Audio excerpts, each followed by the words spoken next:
어때요? 좋아요. 편안해요. 성경은 여러분들이 수십 번 읽어보았죠. 매일 성경 말씀을 듣잖아요. 목적은 딱 하나입니다. 누구를 가리키기 위해서는 예수님이란 별 의미가 없어요. 왜? 천사도 예수님 이름 붙이면 되거든요. 아들이라는 것, 그 삭제하면 예수라는 이름은 아무 의미가 없어요. 그 이름만 살짝 도용해서 하는 거거든요. 그래서 성경은 성경으로 해석한다는 게 위험하면서도 얼마나 중요한지 우리가 파악해야 돼요. 성경은 성경으로 해석한다 하면서 누구입니까? 아들이라는 경우는 싹 빼버렸어요. 지금 오늘날 교회에서 빼버리고 예수의 이름으로 침략을 건 그것 100% 맞는 얘기인데 의미가 없어요. 아무 의미가 없어요. 그래서 모든 성경은 기록한 것도 있지만 기록하지 않은 것도 더 많아요. 이게 누가 한 얘기니까? 예수님이 사랑을 제외받았던 제자 요한이 한 얘기입니다. 모든 성경 기록과 이적행한 목적은 신성의 아들을 가리키기 위함입니다. 인성을 쓰신 아들 예수가 아니라 신성의, 그러니까 인성을 쓰시기 전 하나님의 아들이었다는 것을 가르쳐주기 위함입니다. 그 귀한 분이 우리와 똑같은 인간을 오셨다는 것을 가르쳐주기 위해서입니다.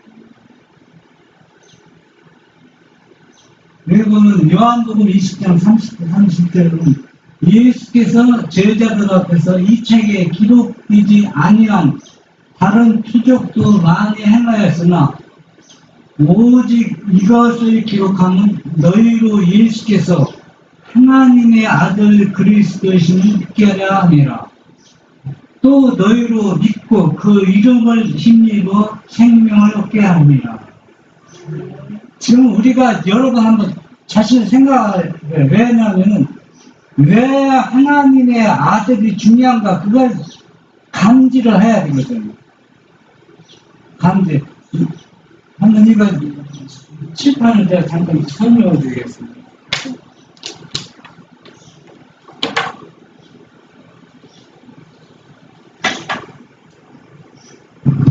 지금 우리 교회에서는 하나님의 아들이라는 것을 네 가지로 표현하고 있습니다. 어떻게 네 가지로 표현하냐면 이제 이 순서대로 하지는 않습니다. 이 순서대로 하는 게 아니라 그냥 내가 예수님이 십자가를 지심으로 인해서 아들이라는 명칭을 얻었답니다. 십자가를 지면서.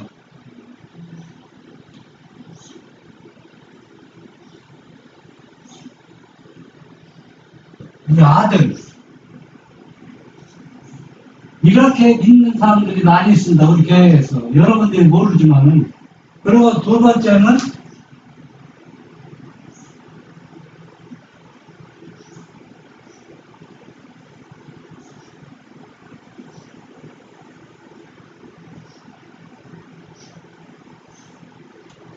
아들.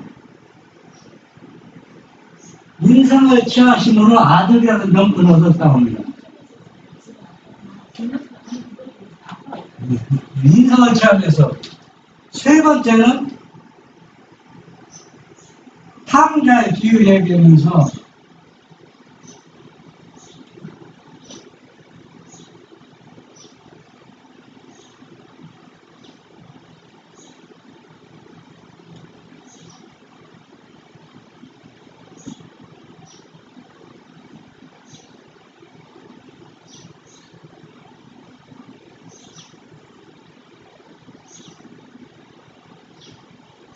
그러니까 세 번째는 탕자 비유 들어봤죠? 탕자 비유는 누구의 사랑을 표현하는 겁니다. 아버지의 사랑을 표현하기 위해서 아들이 아닌데 아버지의 사랑을 우리들에게 알리고 가르쳐주기 위해서는 그분의 그 상품을 표현하기 위해서는 아들로 표현했다는 얘기예요. 그냥 하나의 역할이라는 얘기입니다. 역할. 그래서 예수님은 아들이랍니다. 지금 우리 교회에서 다 하나님의 아들이라고 명칭을 쓰면서 이분이 십자가 돌아왔다 나옵니다. 이게 지금 아들이 아니라고 부인하지 않아요. 다. 그런데 이게 얼마나 애매한지 우리가 이걸 캐치하라는 얘기입니다. 네 번째는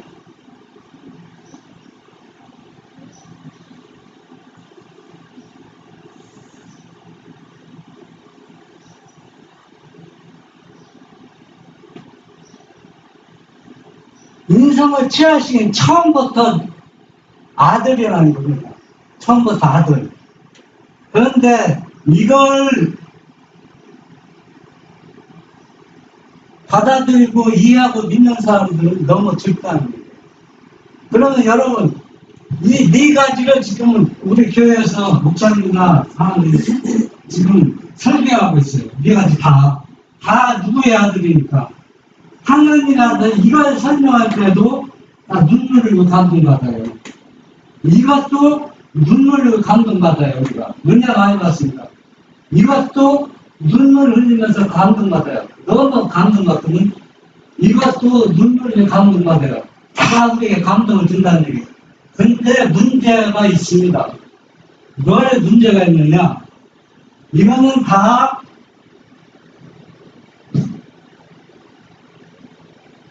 공통적은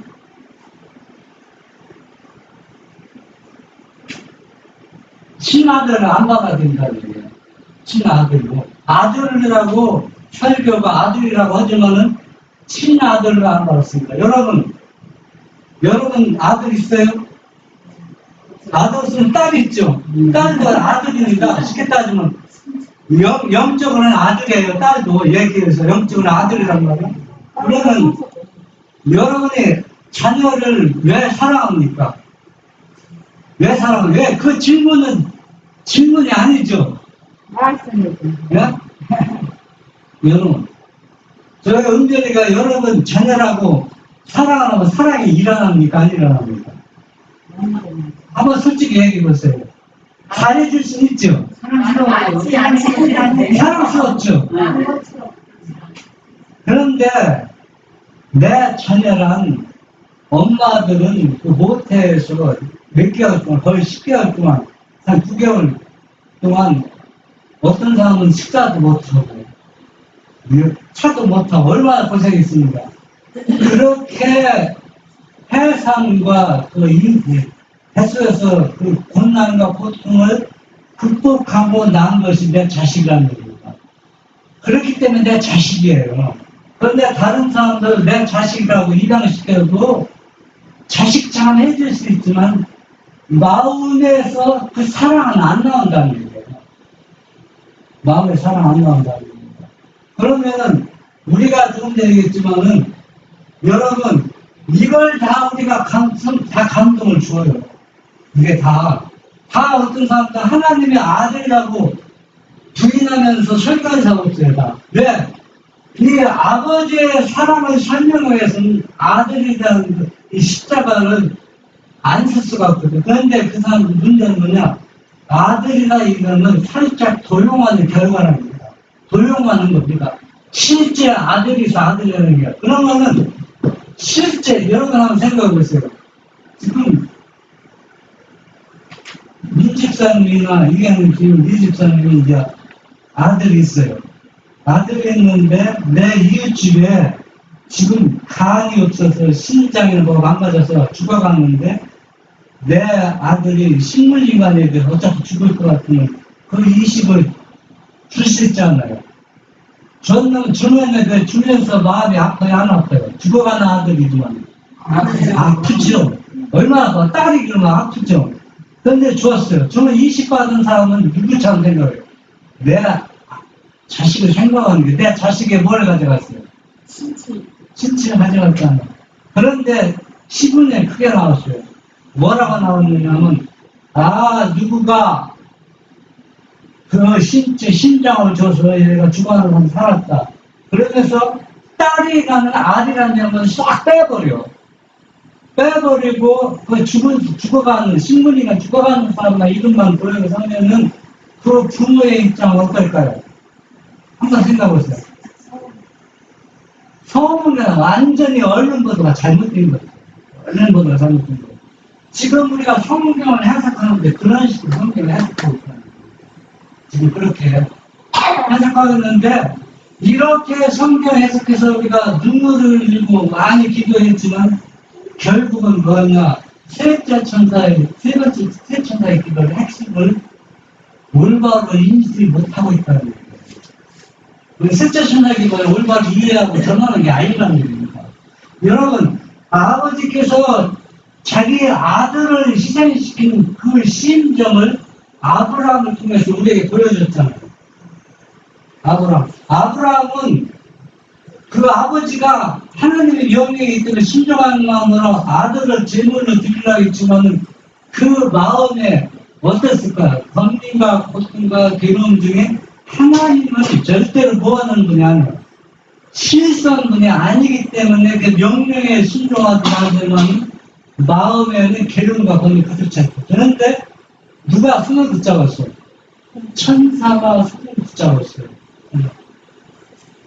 그런데 아버지께서는 아들을 십자가에 내어줬을 때 십자가에 다녔을 때 아브라함의 손을 붙잡은 존재가 있었는데 당신의 손을 붙잡는 손이 없었다는 거예요. 당신의 손을 붙잡는 손이 없어요. 그 아버지 그 사랑 한번 여러분 생각해 그 고통 여러분 자기 아들을 희생으로 드렸는데 그 부모의 고통을 누가 이해합니까? 그 경험하지 않는 사람은 다 설명할 수가 없어요. 아버지가 그런 경험했는데 지금 그걸 다 빼어버리고 이걸 빼어버리고 이거로 지금 아들로 사용하니까 여기 위에 친아들이 아니고 아들의 역할 아니에요? 그러니까 네가 다 아들이라고 아들이 됐다는 얘기예요. 십자가를 통해서. 그러니까 친아들이 될 수가 없는 거지. 그러면 이 역할은 누구도 할 수 있냐면 천사도 할 수 있어요. 천사도. 예수의 이름이 구원이 주는 게 아니에요. 절대 여러분. 예수의 이름이 성경에 들어갔지만 이 예수가 아들이기 때문에 구원이 있는 거예요. 아들이기 때문에. 아들을 빼버리면은 이 예수가 구원해 주는 게 이렇게 하는 거예요. 그러니까 우리가 얼마나 지금 속고 있다는 얘기예요. 많은 사람들이. 그러면 여러분, 다른 자식이 내 자식이 될 수 없어요. 절대. 될 수 없거든. 그런데 예수님은 우리 보고 하나님의 자녀가 되고 자식이 있거든. 그러면 그가 왜 그러냐? 여러분은 자식한테 얼마나 힘겹게 어렵게 나옵니까? 예수님은 왜 우리를 아버지의 자식이라면 내 죄를 가져가서 내가 다른 고통을 여인들의 해산의 고통을 당하는 것보다 더 아픈 고통을 당했어요. 그 경험이 있다는 얘기예요. 내 죄를 가져가서.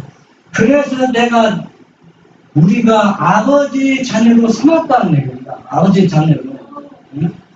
그냥 내가 너 사랑하니까 내 하나님의 자녀가 된 게 아니라 우리의 모든 죄를 가져가서 여인이 자식을 낳으면 해산의 고통을 당한 것처럼 그 죄로 인해서 너무나 많은 고통을 당하고 그래서 고통을 당한 후에 내가 이제 자식이라는 명예로운 힘을 주었다는 얘기입니다. 우리가 이걸 헷갈리면 절대 안 돼요. 그래서 마지막 시대 늦은 뒤에 받고 셋째 천사의 기도를 확신 있게 잊을 수 있는 사람들은 이걸 믿는 사람들입니다. 이걸 믿는 사람들. 이거는 성경보고 아무리 눈물 흘려도 셋째 천사의 기도를 전할 수가 없어요.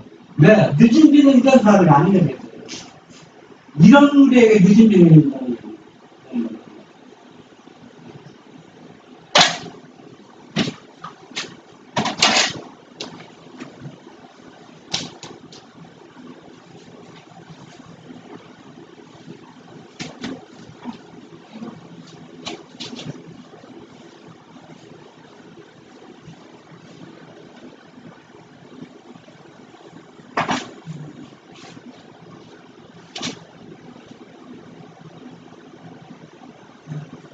시대의 소망 500쪽입니다. 예수께서 사시던 그 당시의 정부는 부패하고 강압적이었다. 도처에 토색과 현역과 잔인한 악죄들을 호소하고 있었다. 그럼에도 불구하고 부족해서는 사회개혁의 시도하지 않으셨다. 예수께서는 국가의 권력 남용을 공격하지도 않으셨고 국가의 원수를 정죄하지 않으셨다. 유대인들 백성이 메시아를 거부하는 이유가 바로 이겁니다. 지금 국가가 부패되고 로마의 속국이 되어서 지금 사람들이 살아가는 게 엉망진창입니다. 힘센 사람이 약한 사람을 처치하고 억압하고, 그래서 메시아가 힘 있는 왕이 나타나서 이런 것들을 다 없애버리고 살기 좋은 나라, 이런 악화들을 다 쓸어버리고 그런 왕으로 왔는데, 하나님이라 아들이라 하는 존재가 와서 하는 거 보니까 꼬락서니가 너무 안 됐어요. 너무. 오히려 유대인들은 바리새인이나 그런 사람한테 질질 끌려다니는 모습이거든. 도망다니고 자기 생명을. 그런 예수를 누가 환영하고 맞이해 주겠느냐. 지금 하나님을 믿어서 정부가 부패되었다. 위정자들만 공격하는 지도가 되겠어요. 그건 절대 해서는 안 되는 일입니다. 아무리 잘못 있어도 예수님은 그걸 개혁하지 않았어요. 개혁한 것은 뭐냐? 그들에게 성령을 주어서 마음이 변화되어서 하늘의 평화를 누리기를 원했지, 이런 계획에서 정부가 잘 사는 나라로 만들고자 시도하지 않았다는 거예요. 그런데 유대인들은 그 일을 하려고 시도했기 때문에 메시아를 안 받아들였다는 거예요. 12수마 509 그는 권력을 장악한 자의 권위와 행정에 간섭하지 않으셨다. 우리의 모범되신 예수께서는 세속적인 정치를 멀리하셨다. 예수께서 사람들의 재난에 무관심하셨기 때문이 아니라 구제책이 단순히 인간적인 그리고 외적인 조치에 있지 않았기 때문이다. 구제책이 효과가 있으려면 반드시 사람들에게 개인적으로 미쳐야 하고 반드시 마음을 개심시켜야 한다. 저도 제가 하는 얘기가 성경적이고 맞다고 하는 얘기가 아니에요. 제가 나름대로 이해한 것을 여러분에게 얘기합니다. 제가 성경을 밝히지 않지만은 어떤 분이 제가 잘 아는 분이 그러니까 인터넷에 나오는 거 뭐라고 합니까? 난 그게 잘 모르는데. SNS 나와서 인터넷에 들어오는 것 같아. 핸드폰이 뜨잖아요. 유명한 사람들, 설계 잘하는 사람들. 그런 거 보니까 제가 유튜브 제가 잘하는 분이 나왔는데 조회수가 50만이 넘더라고. 넘는데 그분은 내가 볼 때 분명히 하나님 말씀을 정반대로 얘기하는데 그분의 모습은 너무 기쁘고 즐거워 건강하게 넘쳐요. 기쁨이 얼굴에 딱 나타나요. 너무 좋아서 예수님을 올바로 알았다는 얘기입니다. 그래서 성령이 자기 마음을 이용했다는 얘기입니다. 그런데 그분이 하는 얘기는 성경하고 너무 안 맞거든요. 그러면 이런 걸 보면 우리가 흔들린가 봐. 흔들려. 진리를 가졌다는 사람들은 자기 자신이 너무 초라해 보이고, 예수님 제자들이 그래서 낭망했잖아요. 예수님을 믿고 따랐지만은 너무 초라해요. 너를 도망다녀야 되고. 그런 모습인데, 진리를 갖지 않는 사람, 진리를 공격하는 사람, 당당하게 너무 잘 나간단 말이에요. 그러면 그 역사가 계속 우리 시대에도 반복될 것입니다. 그러면 진리를 가지고 있는 사람은 마음을 흔들려요. 막 흔들린다. 스웨소마 509 그리스도의 나라는 법정이나 회의나 입법기관의 결정 또는 세상의 위인들의 후원을 얻어 설립되는 것이 아니요 그리스도의 성품을 성령의 도우심으로 인간의 마음에 심음으로 이루어진다. 영접하는 자, 곧 그 이름을 믿는 자들에게는 하나님의 자녀가 되는 권세를 주셨으니 이는 혈통으로나 육정으로나 사람의 뜻으로 나지 아니하고 하나님께로서 난 자들입니다. 여기에 인류를 형상시킬 수 있는 유일한 능력이 있다. 그러므로 이 사업을 성취하기 위한 인간의 일은 하나님의 말씀을 가르치고 또 실행하는 것이다. 우리가 하나님의 자녀가 되는 것은 그냥 우리가 단순하게 내가 자녀가 되고 싶어 되는 거, 원해서 되는 게 아니다. 여러분이 자녀를 낳을 때 9개월 동안 그 뱃속에서 고통과 괴로움을 당하고, 그래서 해산의 그 기쁨을 얻기 위해서 해산할 때 그렇게 고통 속에서도 기쁘고 즐거워. 그래서 자녀가 된 겁니다. 그럼 우리가 하나님의 자녀가 된 것도 예수님께서는 죄의 고통, 해산의 고통을 겪어서 우리를 자녀로 삼았다는 얘기입니다. 그러면서 예수님께서는 아버지께서 나를 사랑하는 것처럼, 나를 친아들처럼, 아들이 사랑하는 것처럼 이 사람도 나처럼 사랑해달라는 겁니다, 예수님. 그게 누구한테 약속받는 겁니까? 아버지한테 약속받는 거예요. 그래서 우리가 하나님의 아버지의 자녀가 된 겁니다. 그냥 우리가 원해서 된 게 아니다는 거. 그렇게 희생. 여러분, 자녀를 낳으려면 10개월 동안 고생하잖아요. 그래서 자녀가 된 것처럼 예수님은 죄의 해산의 고통을 겪은 후에 우리가 아버지의 자녀가 된 권세를 얻었다는 얘기입니다.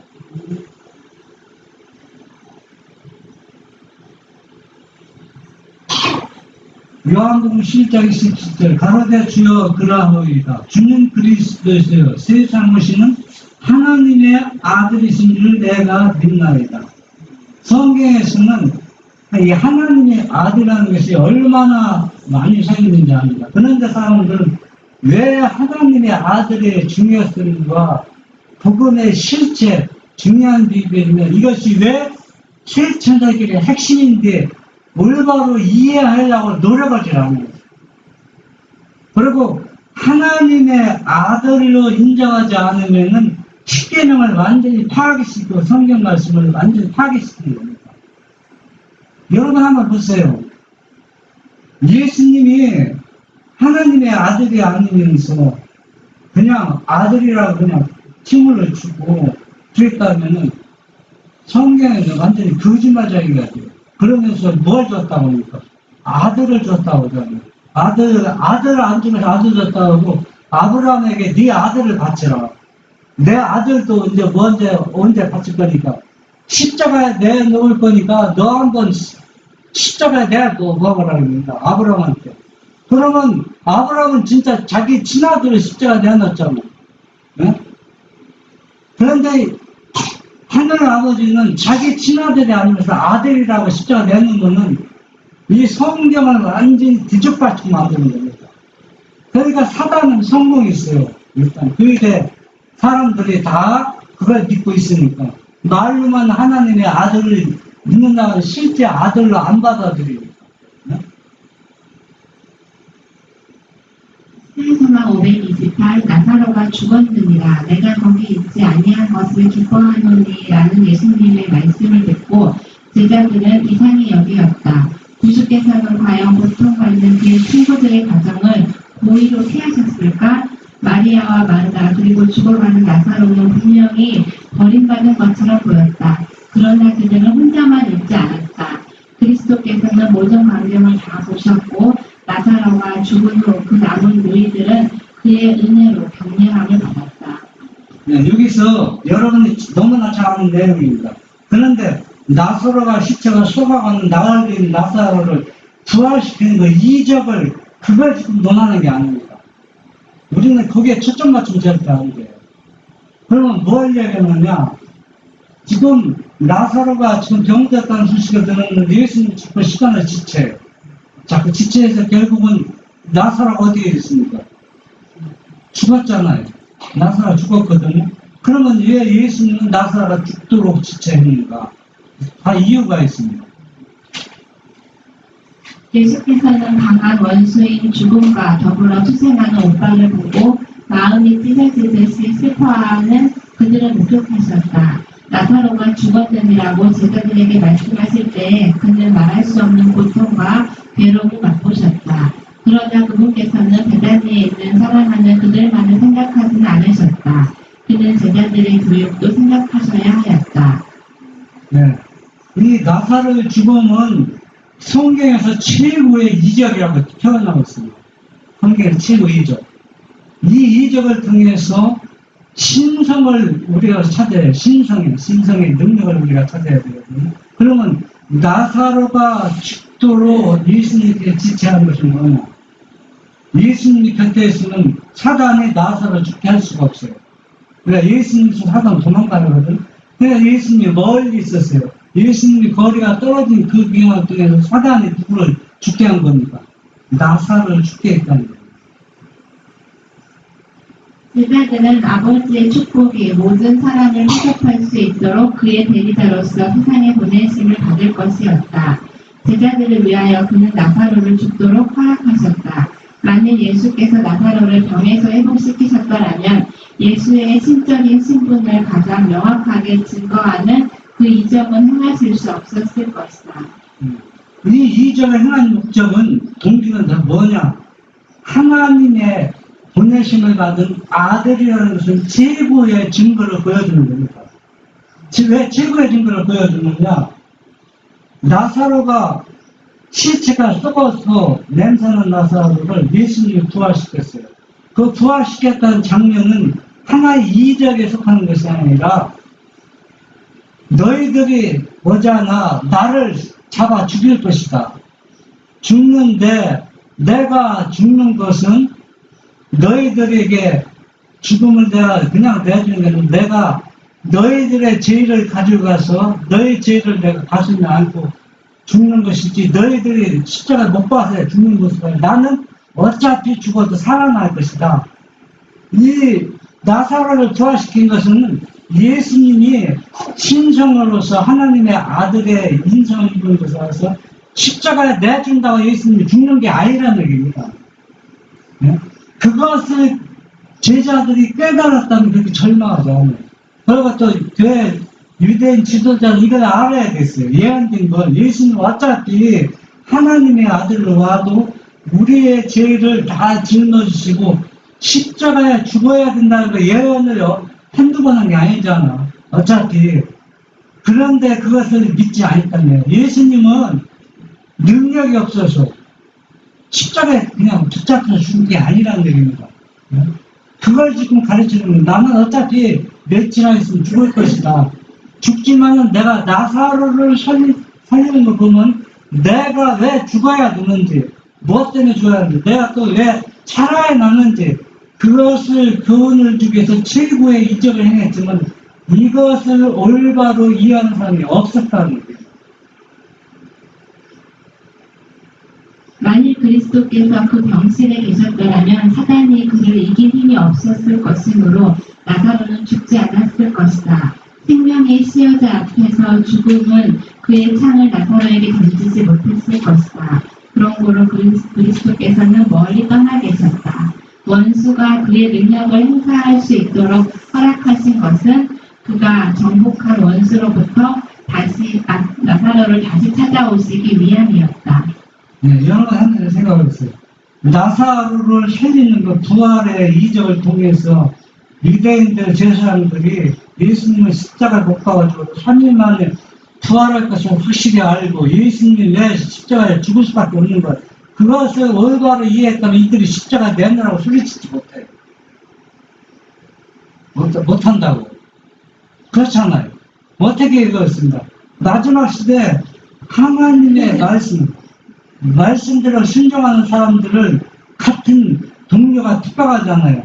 그 핍박하는 것은 이 동료가 가지고 있는 진리를 올바로 이해하지 못하기 때문에 핍박하는 거거든요. 그와 똑같은 현상이 지금 이제 재현될 것입니다. 그리스도께서는 자비스러운 마음으로 당신은 만물의 회복자시요 생명과 분별을 가져올 수 있는 분이시라는 또 하나의 확증을 주시기로 계획하셨다. 이것은 제사장들이 결코 잘못 해석할 수 없는 증거가 될 것이었다. 그가 베다니에 가기를 지체하신 이유는 이것이었다. 나사로를 살리는 이 최고의 이적은 그의 사업과 신성에 대한 그의 주장에 하나님의 인을 찍는 일이었다. 네. 예수께서는 만물의 희복자로 생명과 분별을 가졌을 분인데 유다가 팔았다 해서 팔려갈 뿐입니까? 절대 안 그렇다는 겁니다. 유대인들이 로마인에게 내줘서 예수님이 십자가 못 박히려니까 절대 아니라는 얘기입니다. 그렇게. 예수님은 어차피 나를 하나님의 자녀로 삼으시고 나를 구원하기 위해서는 내 죄를 가져가서 내가 당할 고통을 예수님이 당한 것, 그걸 알려주는 겁니다. 나사로 이적은. 그걸 알려주는 것인데 그것을 올바로 이해한 사람이 없었잖아요.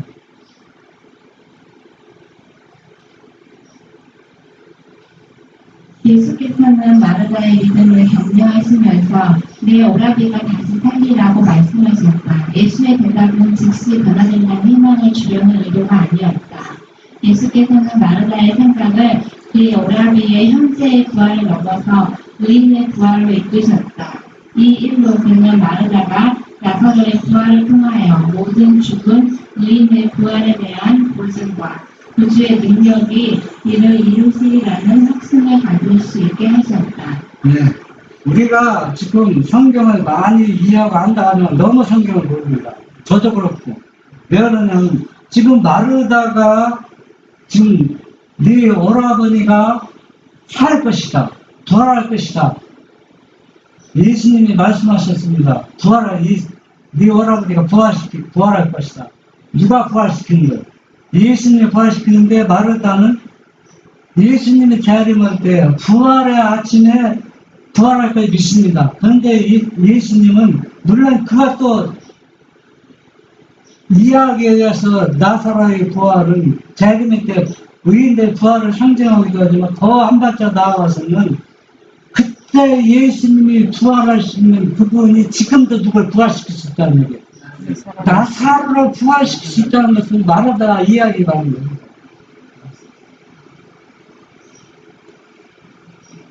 마르다의 신앙에 참된 방향을 주시려고 더욱 노력하시면서 예수께서는 나는 부활이요 생명이니라고 선언하셨다. 그리스도에게는 수초부터 있고 빌려오지 않고 다른 곳에서 파생되지 않은 생명이 있다. 아들이 있는 자에게는 생명이 있다. 그리스도의 신성은 믿는 자에게 영생에 대한 보증이다. 예수께서는 나를 믿는 자는 죽어도 살겠고 무릇 살아서 나를 믿는 자는 영원히 죽지 아니하리니 이것을 내가 믿느냐고 말씀하셨다. 네. 성경은 시작과 끝이 하나님의 아들로 시작, 하나님 아들로 끝납니다. 끝나요. 그러면은 마태복음 7장 22절에 보면은 내가 예수님의 이름으로 침례도 주고 또 죽은 자도 살리고 귀신도 쫓아내고 나얻은 병든 사람을 고쳐주었습니다. 그런데 예수님은 나는 너를 모른다고 왜 아십니까? 내가 주의 이름을 했는데 왜 예수님은 그 사람이 그래요? 왜 나를 모른다고 하느냐고. 내가 예수님이 이름을 시키면 이적을 행했다는 얘기입니다. 그런데 예수님이 결국 뭐라고 합니까? 나는 네가 누군지 도무지 모르겠다. 그러니까 이 얘기가 무슨 얘기냐면은 아버지께서는 모든 권한과 인자가 누구에게 이름이 있어요? 아들에게 이름이 있습니다. 아들. 그러니까 아무리 예수의 이름으로 능력을 행해도 이 아들이라는 것을 올바로 이해하지 못하면 결국은 예수님 재림할 때 내가 아무리 열심히 일해도 나하고 상관없는 사람이라는 거예요. 그러니까 분명히 예수의 이름으로 능력했지만은 그건 진짜 예수가 아니라는 거예요. 이름을 도용한 것 뿐이라는 거예요.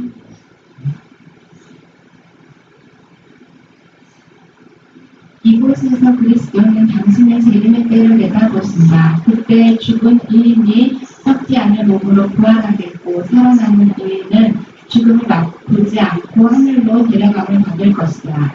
그리스도께서 나사로를 죽은 자들 가운데서 일으키심으로 곧 행하시라는 이적은 죽은 모든 의인의 부활을 대표한 것이다. 그의 말씀과 행하신 일로서 예수께서는 자신이 부활의 창시자이심을 선언하셨다. 누구의 몸소 십자가에서 죽으실 그는 사망의 열쇠를 잡으시고 무덤의 정복자로 서셔서 영생을 주실 수 있는 그의 권리와 능력을 주장하실 분이 없다. 네. 예수님께서는 우리의 죄를 십자가에 내던지면서 선언하셨어요. 뭘 선언했어요? 나는 부활이요 생명이요. 네? 무덤에서 사망의 정복자로 예수님이 부활하십니다. 그래서 예수님을 아버지의 아들로 받아들이는 이 권리와 능력을 자기만 주자, 권리만 주자, 이것을 주신다고 했어요. 그게 바로 늦은 뒤 성령을 주는 겁니다.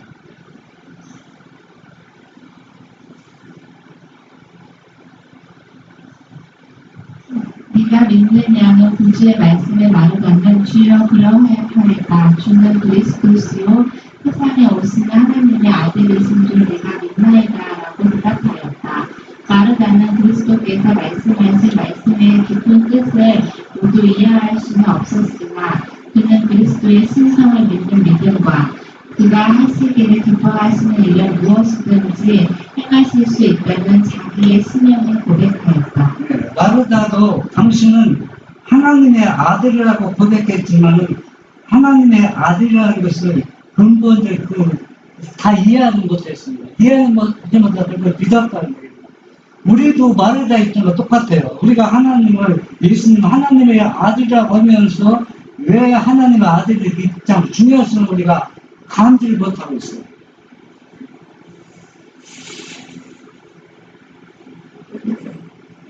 그리스도께서는 나사렛을 위하여 울지 않으셨다. 이 까닭은 그를 무덤에서 불러 일으키실 것이기 때문이었다.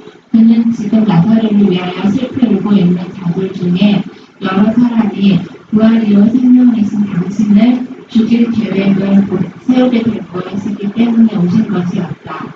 그러나 믿지 않는 유대인들이 예수의 눈물을 올바르게 해석하기란 얼마나 불가능한 일이었는가.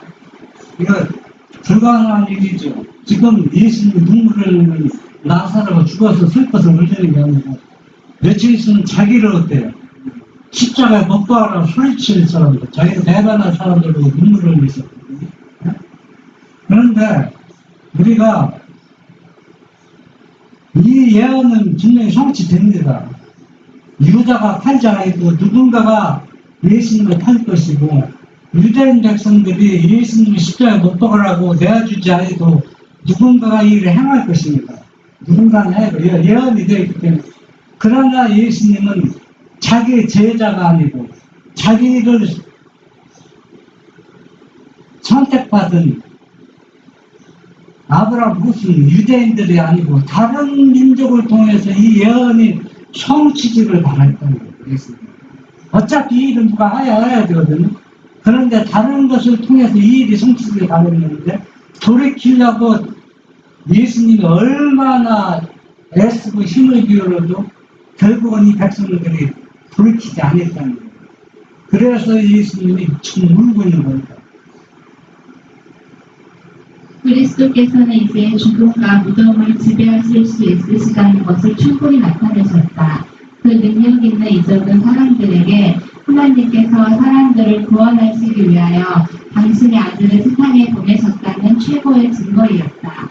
이것은 이성과 밝은 양심의 지배 아래 있는 모든 사람의 마음에 확신을 주기에 충분한 신적인 능력의 증거가 되었다. 나사로의 부활을 목격한 많은 사람들이 예수를 믿게 되었다. 여러분 생각할 때 아버지 하나님은 참 마음이 넓으시고 자비가 많고 사랑이 너무 넘쳐나서 우리 죄인들을 사랑한다고 생각하는데 그게 아닙니다. 왜 사랑합니까? 자기 아들을 나를 구원하기 위해서 내 죄를 자기 아들을 이기시키고 자기 아들을 희생했기 때문에 자기 아들 때문에 우리를 사랑하는 겁니다. 우리를 사랑하는 것도 맞지만은 여러분 그래서 예수 아버지는 그래서 내가 하늘의 모든 것을 주었다고 합니다. 하늘의 모든 것을. 그리고 또 아들은 우리를 아버지의 뜻을 다 순종해서 아버지 말씀대로 순종해서 십자가에 달려 우리의 죄를 지고 예수님 대신 죽으신 거 아닙니까?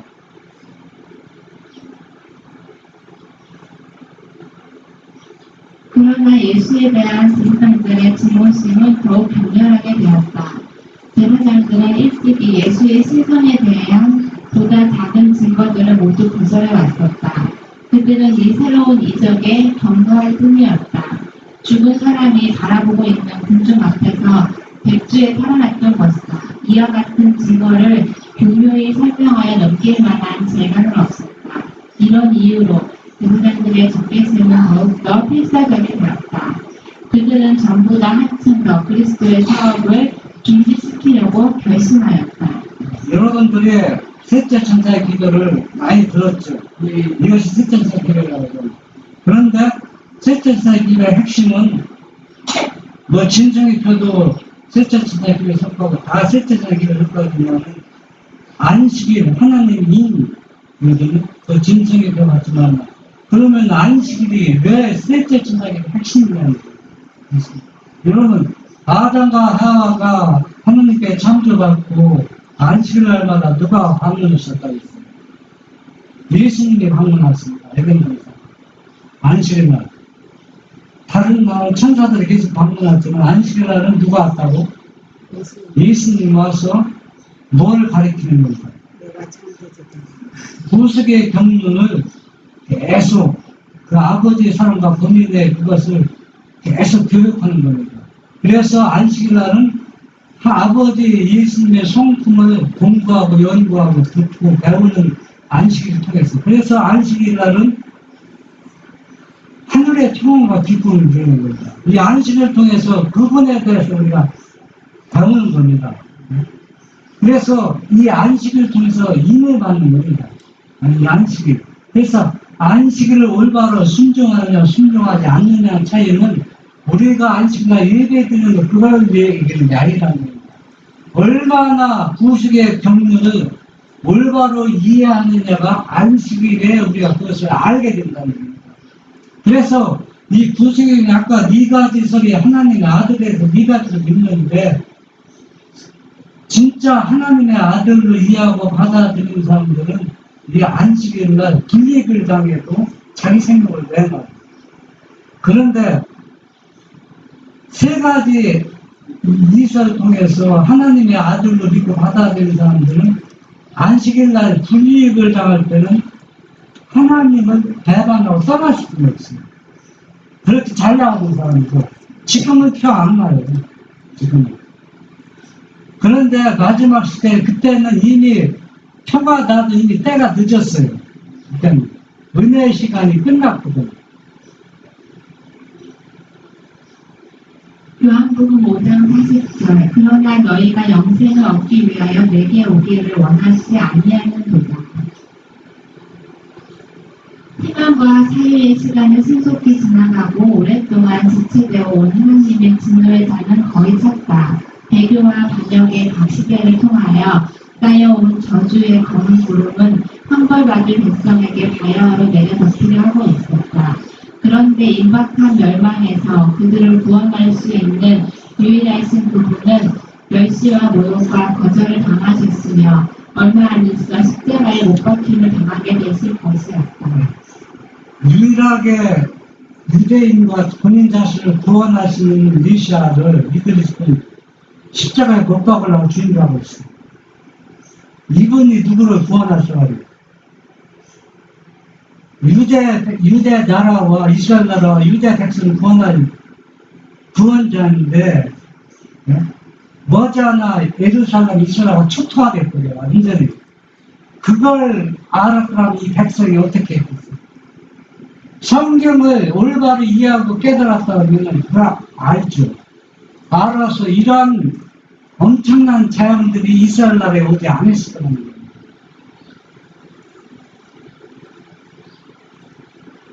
그리스도 그리스도께서 십자가에 달리시게 되면 그때로부터 하나님의 은총과 축복받는 나라로서의 이스라엘 시대는 끝나게 될 것이었다.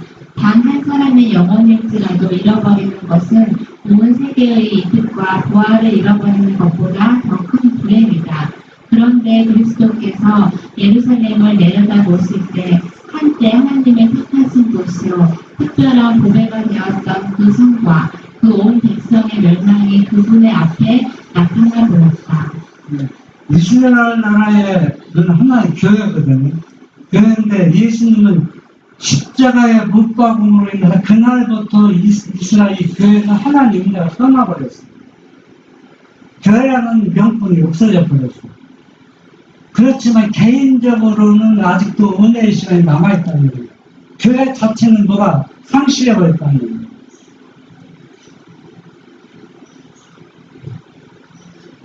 예루살렘의 운명이 그리스도 자신의 입으로 선고된 후 거의 40년 동안 하나님께서는 그 성과 그 백성에 대한 형벌을 이루어 오셨다. 당신의 복음을 거절하고 당신의 아들을 죽인 자들에 대한 하나님의 오래 참으심에 놀라웠다. 열매 맺지 않는 나무의 비유는 유대인에 대한 하나님의 사과를 잘 설명해준다.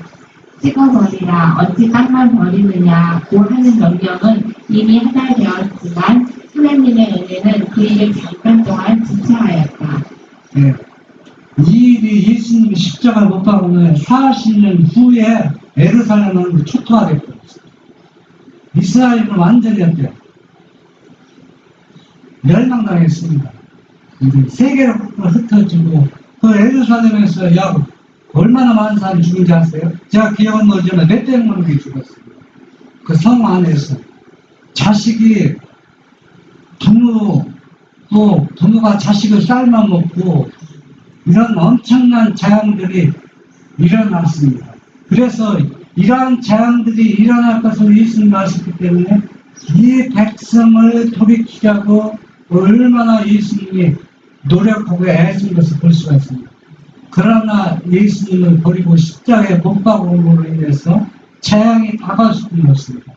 그러면은 이 일이 예루살렘으로 끝난 것이 아니라 이 일은 마지막 시대의 하나의 상징을, 하나의 작은 징조라고 했습니다. 그런데 앞으로는 이보다 더 엄청난 일이 우리 교회에 몰아쳐온다는 얘기입니다.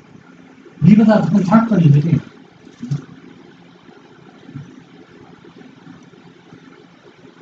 유대인 가운데는 아직도 그리스도의 풍성과 사업에 관하여 알지 못하는 사람들이 많았다. 그리고 그들의 자녀들은 일찍이 그들의 부모가 거절한 빛을 받아서 실천할 기회를 얻지 못하였다. 그러므로 하나님께서는 사도들과 그 동료들의 전도를 통하여 그들에게 빛을 비추어주고자 하셨다. 부모들은 예언이나 하나님의 말씀을 알지만 자식들은 몰라요. 자식들은 빛을. 그런데 40년 동안 하나님께서 은혜 시간을 연장시켜준 것은 그 자식들이 올바른 진리의 빛을 비춰주기 위해서 유예기간 준 겁니다. 그런데 이 자식들이 자라면서 성경을 보면서 부모들의 죄를 그대로 이어받으면서 새로운 빛을 받은 것 그 자체도 이 자식 자녀들에게 거절해버렸다는 거예요. 그리스도의 탄생과 그분의 생애는 물론이요 그분의 죽음과 부활로 말미암아 예언이 어떻게 성취된 것을 그들에게 알려주어야 했다. 그 자녀들이 부모의 죄 때문에 형벌을 선고받지는 아니하였다. 그러나 그들은 부모들에게 주어진 빛은 물론이요 그들 자신들이 받은 빛까지도 거절함으로 부모의 죄에 동참하는 자들이 되었을 뿐만 아니라 그들의 죄악의 잔을 가득 채웠다. 네. 이렇기 때문에 예루살렘이 초토화됐습니다. 이런 죄가 가득 찼기 때문에. 그러면 오늘날 교회도 이러한 죄가 가득 차고 있습니다. 그러면은 교회도 초토화되는 거예요. 네. 여러분이 속한 교회가 지금 이스라엘과 같이 변질되어 가고 있다는 겁니다. 여기 이 교회 안에서는 부흥과 계획이 절대 일어나지 못해요. 일어날 수가 없어요. 일어날 수 있다면 셋째 천사 기도로 전할 필요가 없어요. 라오디아 교회 여러분 잘 아시잖아요. 라오디아 교회가 무선병에 걸렸는데 진단을 받았잖아요. 그런데 치료되지 않았습니다. 그렇기 때문에 새 천사의 길을 전해서 영혼을 불러내는 겁니다. 왜냐하면 불과 계획이 일어날 것 같으면 불러내지면 불과 계획 일으키면 돼요. 그것이 가능성이 없기 때문에 불러내는 겁니다. 새 천사의 길을 통해서. 그래서 이들이 끝까지 제약이 가득 차면은 이스라엘 나라 예루살렘이 철토하는 것처럼 오늘날 교회가 그렇게 되어버린다. 그래서 우리는 우리 동료가 교회 안에 있습니다. 우리 자녀들이 또 교회 안에 있습니다. 그 자녀들에게 이 진리를 전해서 건져내야 된다는 얘기입니다. 그것이 바로 우리가 늦은 비를 통해서 그 일을 행한다는 얘기입니다. 여러분들, 이거 두렵고 겁낼 거 없습니다. 이거는 내가 하는 것이 아니라 누가 하는 거예요? 예수님이 하는 겁니다. 우리는 예수님 하는데 따라만 가면 되는 겁니다. 내가 한다고 하니까 부담스럽고 어려운데 모든 것을 다 예수님이 맡기고 우리는 그냥 순종하면 되는 것입니다. 여기 계신 모든 분들은 다 늦은 비를 받아서 남은 자의 역할을 충실하시는 우리 모두가 되기를 간절히 바랍니다. 하늘에 계신 우리 아버지, 귀하고 귀하신 아들의 신분으로서 내가 당할 고통과 제 저주를 예수님이 다 가져가셔서 나 대신 고난과 영적으로 하나님의 자녀를 삼게 해서 해산의 고통을 겪으시고 우리를 자녀로 입양하시고 그 은혜를 우리가 예수님이 재림할 때까지 잊지 않고 살아서 이 사랑, 이 진리를 증거하는 우리 모두가 될 수 있도록 축복하여 주시옵소서. 예수님의 이름으로 기도합니다. 아멘.